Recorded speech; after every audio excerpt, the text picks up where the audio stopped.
Oh, I'm live. Good evening, everybody. I'm here with Peter, who's over in Edinburgh, to discuss the latest limited release, the PX Cask Matured. I'm going to run through the tasting notes. The bottle is here, there, and it comes in a lovely box here, and we're really pleased with this one. Sherry casks are always a bit tricky to work with, simply because the complexity and the strength and the sweet notes that come through. Now, this isn't pure, fully matured in PX casks. We've used a number of finished casks, so 24 casks that were matured in bourbon barrels for about 6 years, and then switched into Pedro Jimenez first fill casks for about 12 to 18 months. And then also included in the vatting were 9 fully matured Pedro Jimenez casks. The finished casks from 2013, and the fully matured, slightly less, from 2015, so about 6 years of age. So the release is fairly young, but then you get a lot of hard-hitting sherry notes coming through quite early. And I felt with Robin, the production manager, that we needed to use a combination of casks rather than fully matured, just so that we wouldn't get too many heavy Pedro Jimenez notes coming through and then disguising some of the Kilchoman characteristics that we enjoy and everybody seems to enjoy a lot. So it's quite a challenge to get the balance right, but we felt that with all these finished casks, with a bit of bourbon influence, it sort of offset some of the really big hitting Pedro Jimenez notes, which are sweet cherry notes that can mask some of the characteristics that you're wanting to show through. So it's got a wonderful, rich color, and that's all from the cask that we've been using. Reduced to 50%, I believe. No, 47.3%. So I got that one straight away. 47.3. No other reason that we felt that at that strength, it really showcased the flavors really well. And I get a lot of stewed fruits, cooked fruits. Orange peel really comes through, as far as I'm concerned, on the nose, and on the palate. It's got a lovely, rich, rounded character, and it's full hitting, and the mouthfeel is enormous, and the aftertaste is extraordinary. And the peat is in the background, but it comes through on the background and allows the sherry notes to shine through. I also get those typical Kilchoman characteristics, is that lemon and citrus notes also intermingled with a lot of these cooked fruits, orange peel, and sort of red currant characteristics as well. So it doesn't need any water as far as I'm concerned.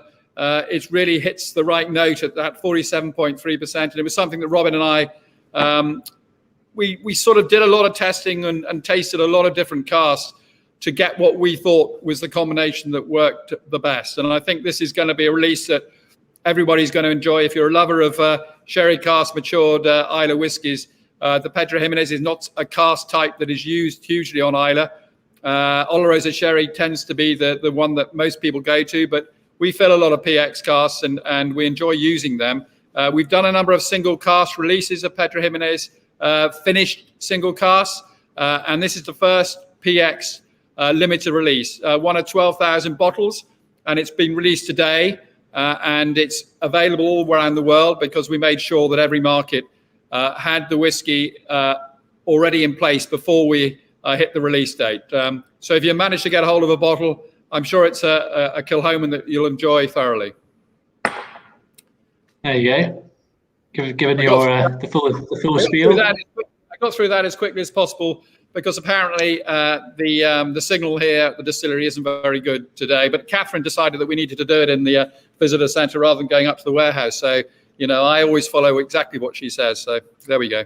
Yeah, you can see the clarity difference between me and you, I think, at the moment, which is the Islay signal. But I've got a few questions coming in. We got a few in before and some coming in on the feed now, but you've answered quite a lot of them in the lead up there. But one of the questions is, how did you get to the mixture of casks to create this finished and matured balance? How did you come up with that? Well, I think it was all about going into the warehouse. We have a lot of PX fully matured, and we also had a number of finishes as well. I was hoping that we could use all the fully matured, because I think that's what we've done in the past with our various experimental cask types. But it wasn't going to work particularly well with fully matured. There was too much influence from the PX cask, the Pedro Jimenez cask. So we felt the combination of the finishes, and we've used a large percentage of finished casks, a bourbon matured and then finished for 12 to 18 months, because it offsets all those very, very hard-hitting PX notes. So I think what is important to me is making sure that the balance is there and that you get the characteristics that are typical Kilchoman characteristics, but also the combination of the PX cask as well. So I think the finished cask balance the whole release. If we'd used all PX, it would have been a bit of an issue in terms of not enough, too much sherry influence. It would have been a sherry bomb, which I'm not a fan of. Yeah, and then I think you might have mentioned it, but someone's asking what sherry bodegas do we work with? We work solely with Jose Miguel Martin in Seville, in Spain, where we get all our sherry casks. His casks are just fantastic. He does supply other distilleries in Scotland, and we've worked with him from the very beginning. All our Oloroso Fino casks that we did a Fino cask matured release last autumn, they all come from him, and we couldn't be more delighted with the quality of those casks. Very good. And a couple more questions coming in. Why does the release get the designation matured when it's 9 matured casks were in the batting? Good point. I think I remember this. I think I remember debating this with you, and you decided that it's mostly matured in PX, so it should just be called PX matured. I think I don't think we're misleading anybody. I think we're using PX in the vatting. It is PX matured, but we have finished some casks in bourbon, and we have noted that. I believe on the carton. Yeah. I think it's more because it might be confusing because on our single cask we do have that clear designation between whether it's PX or Fino matured or Fino finished or PX finished, and that's on single cask. It's a bit more easy with single cask, but with this, I think, as you said, we just went with matured because that probably sums up the release better than anything. I think that's correct. A couple more questions here about where it's available, and some before about Germany and Sweden. I'll probably answer those ones instead of you, but it was sent to Germany, I think, last week or 2 weeks ago, so it should be available any day now in Germany. In Sweden, it will be available, I think it's 27th of May that they're launching both Lockgorm and the PX together, so you should have that available out there. BC, I don't know, actually you might know a bit more about whether it's available in Canada. It was, I'm not sure if it's been released or sent out yet, but it will be available fairly soon if it's not already available in the market. Sorry, you can start by saying that we endeavoured to get as many markets with the PX before the release date as we could, and some have slipped a bit because shipping has been an issue since Brexit, and there's a number of delays in getting goods around the world. So there might be a few delays, but hopefully it won't be too long if it's not already in the market already. Right. And a question on the strength of the whiskey as well, and why you chose that particular strength. Yeah, I think we just felt it worked very well at 47.3. We tested it at 50. It could have worked at 50. I think it was a slight point of difference. And when we got down to 47% or just above, we felt that sort of hit the spot. And I think it has. I think this doesn't need a lot of water or none at all. I think you have to be very careful with how much you add if you do at all. And I think it's worth tasting it first before you decide to add water. I think it's always a mistake to add the water before you taste it. I know a number of people say, well, I drink my whiskey with, half and half or whatever. I think you're missing the point, because every whiskey is different. Even at the same strength at 46%, you need to taste it first before you decide to add water, because I think you might tend to overdose the water and then lose the complexity of the dram that you're drinking. So with this, I really do suggest you try it, because I don't think it needs much water, maybe a couple of drops at the most. It's very, very round. It's very, very sweet, and there's no alcohol burn whatsoever, and that is all to do with the PX influence, which is a sweet note that knocks some of the alcohol content down a bit anyway. Yeah, I think those 9 full matured casks really sort of take hold of the whiskey and change it. Whereas, for a similar age bourbon cask, maybe you would add a few drops of water, but the PX really takes hold of the whiskey. And I think questions coming in. Oh, sorry, on you again. Okay. I was going to say that if we'd had used all PX matured, then the influence would be even greater of sherry notes, and then that misses the point in terms of what you're getting from it from a Kilchoman release. Yeah, and a few questions about other cask types. Some asking about port edition being available, or rum casks coming up. Yeah, I think it's something that we're doing quite a lot of. We're looking to be a little bit more specific in the casks we're using, maybe getting them from a particular bodega or port house, cognac house, Calvados house. I think being able to give as much information as we can.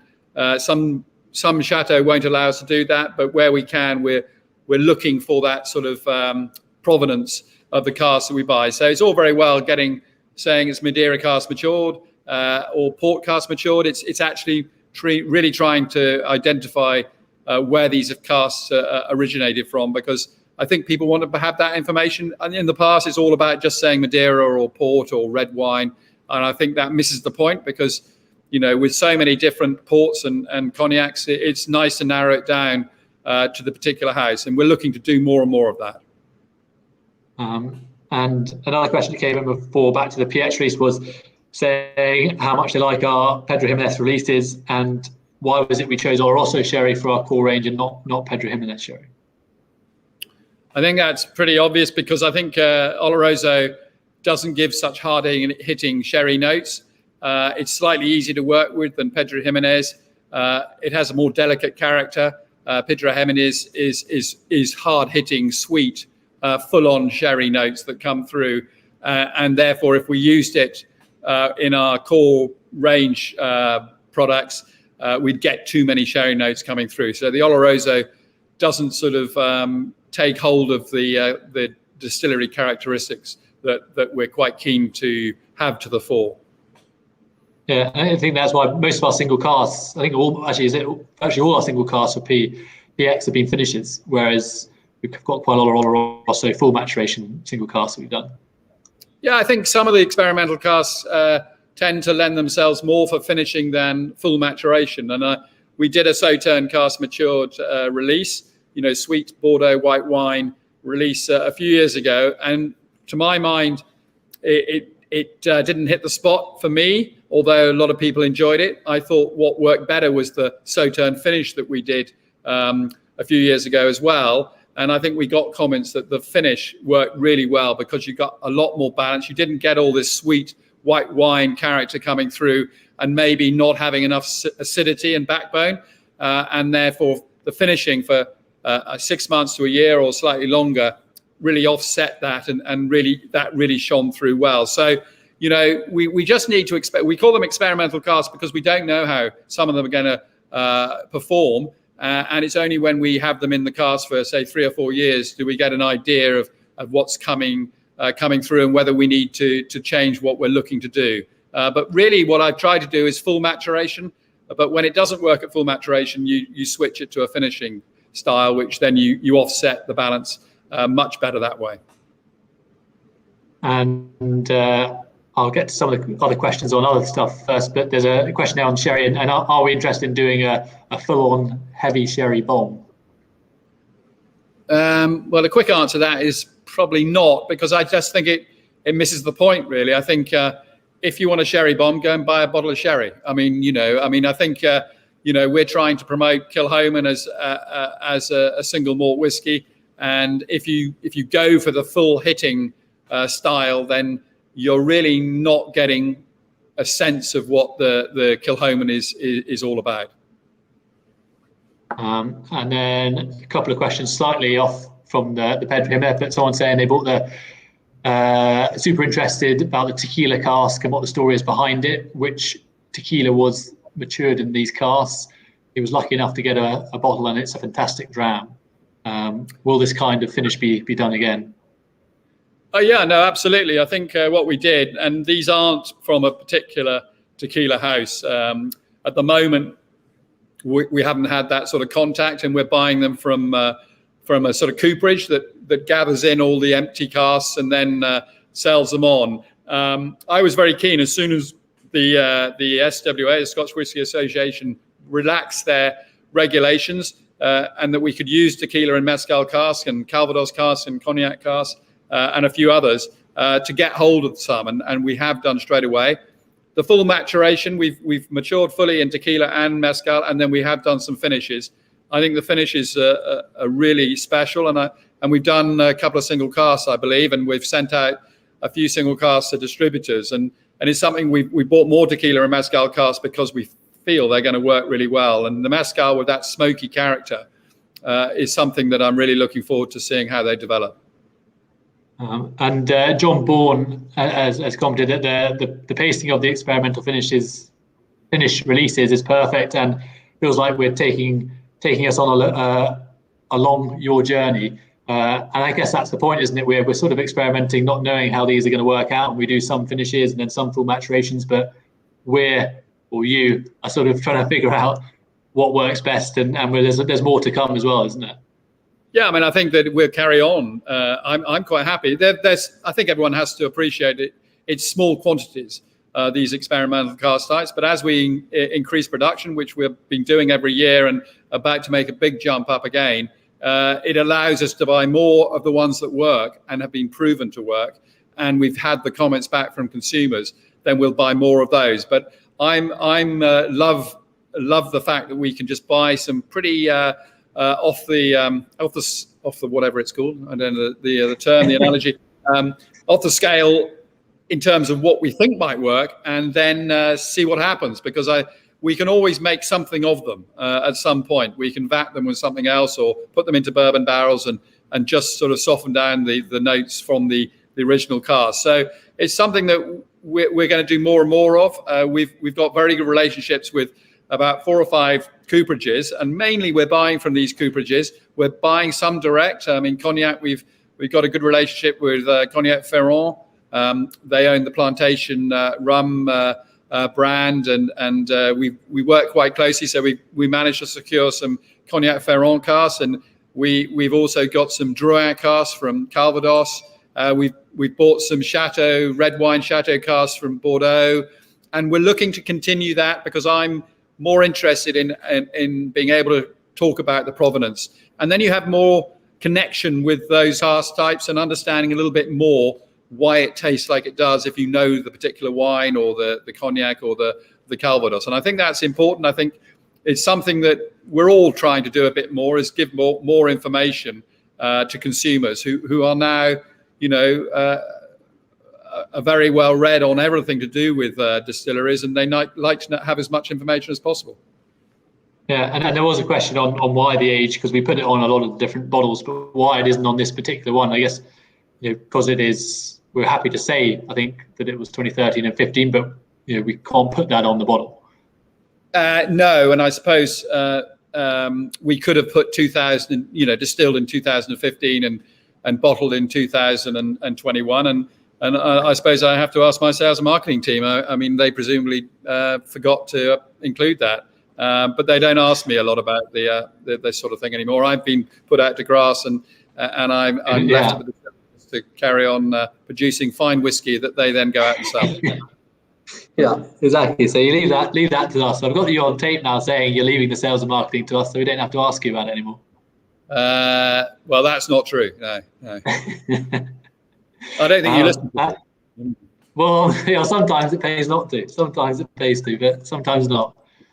Okay. And a question on the PX is also about, I mean, we're planning to do this again. This is obviously the first one we've done as a global release, but it's not just a one-off. It is going to be like the portal term where we do releases in the future, but it'll always just be a limited part.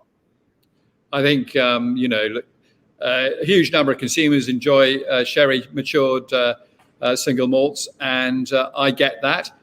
They're more difficult to work with, and we'll continue to release these. I think I'm looking forward to getting people's comments on the PX, because I think it's going to be something that people are going to enjoy. I think it does mask some of the characteristics, and this is why sherry is much more difficult to work with. But it's very, very approachable, and that's why people enjoy it. And if you're a first-time whiskey drinker or first-time Islay whiskey drinker, this is where you should start, because you don't get all those hard-hitting peaty notes coming through and medicinal notes, which people are put off by. So, I think people will enjoy this who aren't necessarily Islay whiskey fans. And Travis Williams asking, hi, Travis, know you well, asking about when we buy from a cooperage, are you buying the cask whole to maintain that particular spirit character? Yeah, we're buying them whole. So bourbon's emptied or sherry's emptied, the particular spirit or wine that's been in them before, and then they're shipped to us directly, and we fill them as soon as we can. I think the important thing is that don't leave them lying around too long before you fill them, so that the cask, interior of the cask, have got a nice soaking of the wine or spirit that was in them before, and that will transform into the spirit that's tipped into them. So, we bring everything whole. Most or nearly all distilleries do now. There are cooperages, very few cooperages around Scotland. Diageo have them, and the big companies do. And there is a couple of small cooperages. There's one very large cooperage that brings in casks from all over the world and then sells them onto distilleries. And they're the ones who bring them over flat and then make them up. But no, we bring everything in whole. Yeah, and I think that's most of the questions covered in the lead up. If you want to, unless you think you missed anything about the PX that you want to share with everyone. No, I don't think so. I think it's going to be interesting, I believe, because fully matured in sherry Islay releases aren't the norm. But Bunnahabhain do a few. On the whole, most distilleries on Islay fill into bourbon and do some sherry finny and use them as a vatting of bourbon and sherry, but mainly bourbon. And so, I think it's interesting to do a release like this. And I think it's worked very, very well. And I look forward to all the comments that come in about this release, because it's consumers are the ones that we've got to listen to. We can sit here and say it's the best whiskey in the world, but it's the consumers that are the people that we listen to. Yeah, listen to them, but not so much me. I don't listen to my sales marketing team, no. But they don't ask me anyway. But what they do have to remember is that I'm actually the boss still, and eventually I do make the decisions. But they like to think that they know a lot more about sales and marketing now than I do, because I'm an old codger and should be put out to grass. Yeah, exactly. What a way to finish. What a way to finish. I think it is about time to finish, isn't it, really? Yeah, no, that's good. Thanks, everyone, for their questions. We'll try, if there's any others, we'll try and get back to them in private messaging if they do come in and we didn't answer them now. But thanks very much. Yeah. So very nice to talk to you all, and enjoy the PX if you get hold of a bottle. Thanks very much, and good night.